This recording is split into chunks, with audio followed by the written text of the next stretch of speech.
Hello friends, मेरा नाम है पंकज और आप देख रहे हैं आपका अपना चैनल VBA ज्ञान।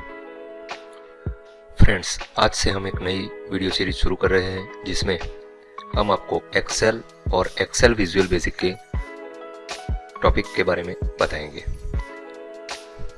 अगर आपका साथ रहा तो मैं आपको एक्सेल विजुअल बेसिक जितना भी मैं जानता हूँ वो बहुत ही आसान भाषा में बहुत ही कम एपिसोड में आपके सामने पेश करूंगा। चलिए वीडियो शुरू करते हैं।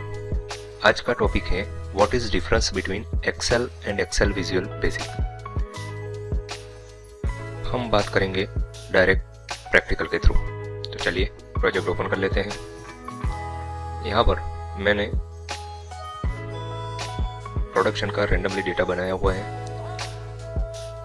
मान लीजिए किसी कंपनी में ऐसे 70 kg का कोई बैग का प्रोडक्शन होता है और वहाँ पर कितने यूनिट बिजली खर्च होती है, 3 शिफ्ट में कितने बैग का प्रोडक्शन होता है, उसका डेटा हर रोज रखना है। तो एक्सेल में किस तरह से रखेंगे, तो यहाँ पर बैग लिखा है बी कॉलम में, सी कॉलम में फॉर्मूला लगाया कि उसका मेट्रिक टन आ जाए ऑटोमेटिकली, डी में जब बैग लिखेंगे तो ई में मेट्रिक टन आ जाएंगे। इस तरह से यहाँ पर के कॉलम में आपको यूनिट लिखने हैं और एल कॉलम में यूनिट और मेट्रिक टन ऑटोमेटिकली आ जाएगा। मतलब कि आपको अगर एक्सेल में कुछ भी ऑटोमेटिकली करना है तो आपको हर एक सेल में फॉर्मूला देना है। तो मैंने फॉर्मूला लास्ट तक दिया हुआ है। चलिए एक एंट्री करके देख लेते हैं। यहाँ पर लास्ट डेट है 22 अप्रैल 2019, तो मैं अब 23 अप्रैल 19 करते हैं। यहाँ पर 1600 ये ऑटोमेटिकली आ गया मेट्रिक टन। बैग लिखा 1000 तो ये आ गया, 1240 ये आ गया।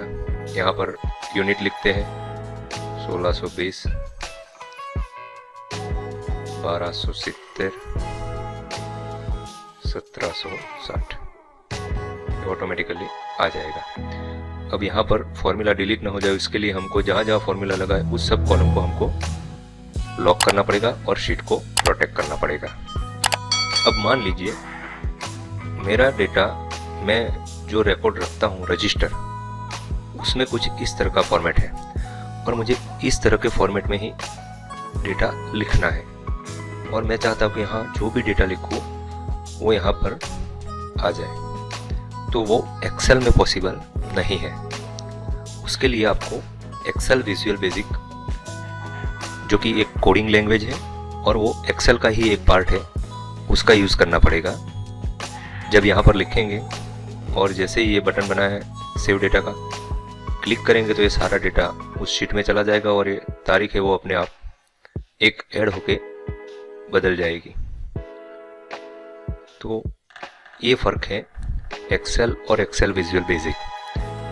एक्सेल विजुअल बेसिक, एक्सेल में जो हम काम करते हैं, जो डेटा लिखते हैं, उसके ऑटोमेशन के लिए एक्सेल विजुअल बेसिक सीखना बहुत ही ज़रूरी है। चलिए यहाँ पर एक एंट्री करके देख लेते हैं और ये कौन सी शीट में जाएगा वो भी मैं आपको बता देता हूँ। यहाँ पर मैं जो डेटा लिखूंगा वो इस शीट में जाएगा, डेटा शीट में। देखिए यहाँ पर 20 अप्रैल है तो यहाँ पर नई डेट है 21। यहाँ पर मैं जो भी डेटा लिखूंगा वो उस शीट में चला जाएगा।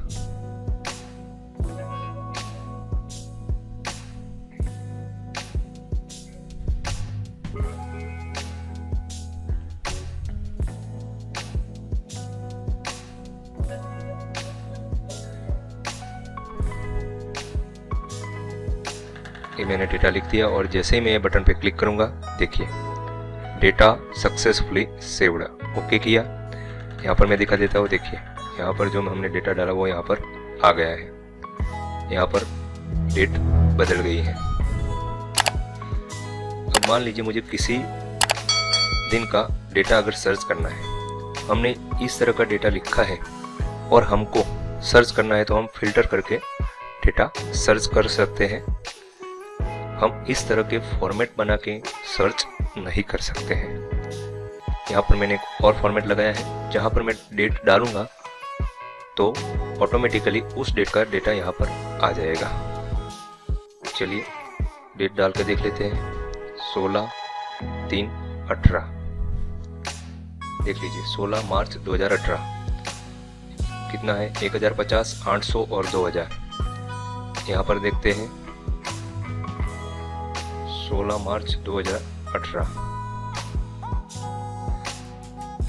ये 16 मार्च 2018 1050, 800 और 2000। और यहाँ पर हमारा क्या है 1050, 800 और 2000। यहाँ पर यूनिट है 2366, 2769 और 2246। तो यहाँ पर भी 2366, 2769 और 2246। तो फ्रेंड्स आपको समझ में आ गया होगा कि एक्सेल के ऑटोमेशन के लिए एक्सेल विजुअल बेसिक बहुत ही ज़रूरी है।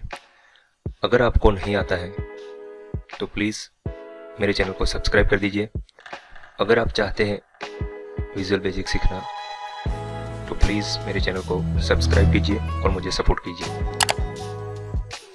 अगर मेरे सब्सक्राइबर 1000 से ज़्यादा हो जाएंगे तो मैं एक्सेल विजुअल बेसिक भी सिखाना शुरू करूँगा, और बहुत ही आसान स्टेप में और बहुत ही कम समय में आपको एक्सेल विजुअल बेसिक सिखा दूँगा। तो मिलते हैं अगले वीडियो में, तब तक के लिए धन्यवाद।